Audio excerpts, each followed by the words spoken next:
नमस्कार बच्चों, मैं डॉक्टर सुधा मित्तल। आज अपन करेंगे उद्देश्यों द्वारा प्रबंध की प्रक्रिया, process of MBO, management by objective. उद्देश्य द्वारा प्रबंध की प्रक्रिया उन कदमों को स्पष्ट करती हैं जिनकी सहायता से उसको व्यापक प्रबंध का एक तंत्र के रूप में कुशलता पूर्वक काम में लिया जा सकता है।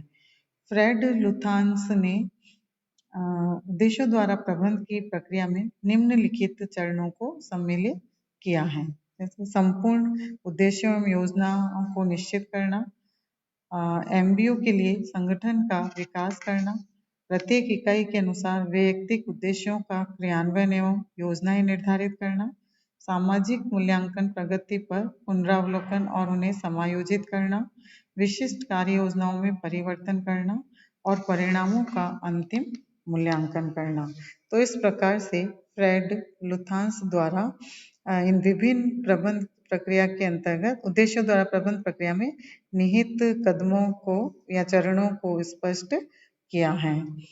इसी तरह से हम इसके विभिन्न उद्देश्यों द्वारा प्रबंध के इसकी आवश्यकता, इसका लाभ एवं इसके महत्व को देख सकते हैं। उसके लिए जैसे सेपेक्स ने कहा कि जब एक संगठन में उद्देश्यों द्वारा प्रबंध किया जाता है तो यह कार्यकुशलता अभिमुखी यानी वर्क एफिशिएंसी ओरिएंटेड हो जाता है, इसका विकास होता है एवं सामाजिक दृष्टि से उपयोगिता भी हो जाती है। तो संक्षेप में उद्देश्यों द्वारा प्रबंध की आवश्यकता एवं महत्व को इस प्रकार स्पष्ट किया जा सकता है।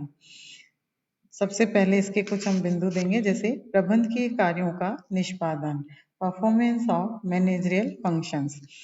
उद्देश्यों द्वारा प्रबंध के माध्यम से प्रबंध के कार्यों जैसे नियोजन, संगठन, समन्वय, निर्देशन, संप्रेषण, अभिप्रेरण एवं नियंत्रण आदि का सहज निष्पादन हो जाता है।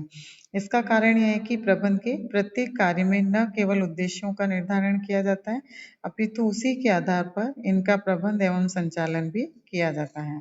प्रबंध की प्रभावशीलता में वृद्धि, इंक्रीजेज इन मैनेजरियल इफेक्टिवनेस। उद्देश्यों द्वारा प्रबंध की प्रणाली में प्रबंधकों तथा कर्मचारियों को उद्देश्यों की स्पष्ट व्याख्या की जाती है, जिससे उनमें उद्देश्यों की प्राप्ति के लिए प्रतिबद्धता आ जाती है।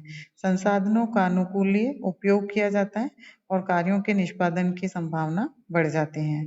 इन सबके परिणाम स्वरूप प्रबंध की प्रभावशीलता में वृद्धि हो जाती है। इसी प्रकार व्यक्तिगत प्रेरणा का विकास, डेवलपमेंट ऑफ पर्सनल इंसेंटिव्स। उद्देश्यों द्वारा प्रबंध से संस्था में व्यक्तिगत प्रेरणा का विकास होता है, क्योंकि उद्देश्यों का संयुक्त निर्धारण किया जाता है, कर्मचारी सहभागी होते हैं और निष्पादन के लिए निर्णय क्रिया की स्वतंत्रता होती है और प्राप्त परिणामों के आधार पर निष्पादन मूल्यांकन संभव होता है।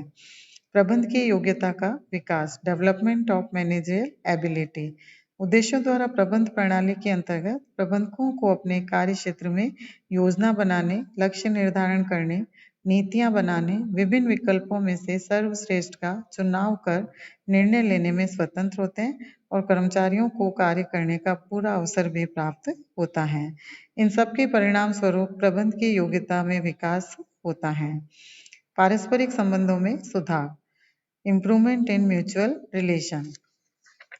उद्देश्यों द्वारा प्रबंध उच्च अधिकारियों एवं अधीनस्थों के मध्य पारस्परिक संबंधों में सुधार लाता है, क्योंकि इसमें संयुक्त निर्णयन, अधिकारों का विकेंद्रीकरण, द्विमार्गीय संप्रेषण तथा सहभागिता आदि को बल दिया जाता है।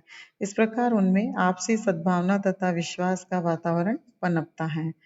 सहभागिता की भावना पर बल, एम्फेसिस ऑन पार्टिसिपेशन। उद्देश्यों द्वारा प्रबंध में उद्देश्य का निर्धारण करने, विभिन्न स्तरों में सभाएं आयोजित करने एवं निर्णय लेने में सहभागिता प्रदान की जाती है।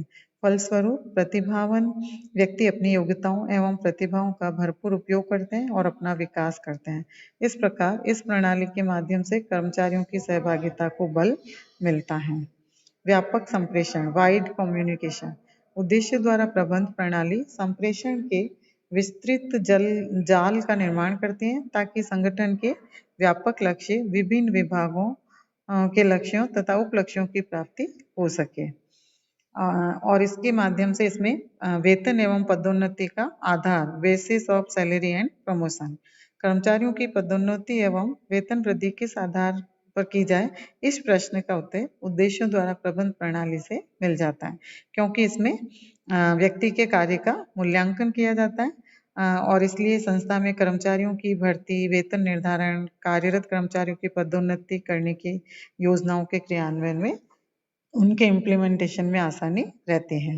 इसी तरह से साहचर्य प्रभाव की उत्पत्ति, ऑरिजिन ऑफ सिनर्जिस्टिक इफेक्ट, उद्देश्यों द्वारा प्रबंधकों एवं कर्मचारियों में संयुक्त प्रयास की भावना उत्पन्न करता है ताकि पारस्परिक रूप से सहमत उद्देश्यों की प्राप्ति की जा सके।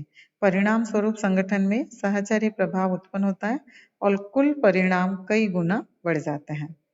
अनुशासन प्रवृत्ति का विकास, डेवलपमेंट ऑफ डिसिप्लिन एटीट्यूड, उद्देश्यों द्वारा प्रबंध से कर्मचारियों में अनुशासन प्रवृत्ति के विकास को बल मिलता है और इसका कारण यह है कि इस प्रणाली को अपनाने से उपक्रम के प्रबंधक एवं कर्मचारी अपने अपने दायित्वों का निर्वाह करते हैं, स्वतंत्र होकर निर्णय लेते हैं और उनकी शिकवा शिकायत भी नहीं करते हैं।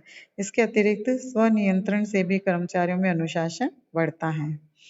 निष्पादन मूल्यांकन में सहायता, हेल्प्स इन परफॉर्मेंस इवेल्युएशन, उद्देश्यों द्वारा प्रबंध में प्राप्त परिणामों के आधार पर निष्पादन मूल्यांकन में सहायता मिलती है और यदि इस प्रणाली के इतिहास का अध्ययन करें तो पता लगता है कि इसका सर्वप्रथम प्रयोग निष्पादन मूल्यांकन के लिए ही किया गया था।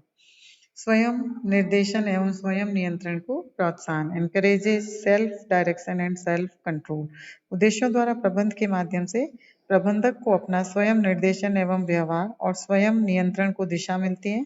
उन्हें उच्च अधिकारी से निर्देशन एवं नियंत्रण की आवश्यकता इसलिए नहीं होती है क्योंकि वह उद्देश्यों को पूरा करने का दायित्व स्वयं स्वीकार करता है। तो इस प्रकार से ये विभिन्न महत्व और इसकी आवश्यकता को हम देख सकते हैं। धन्यवाद।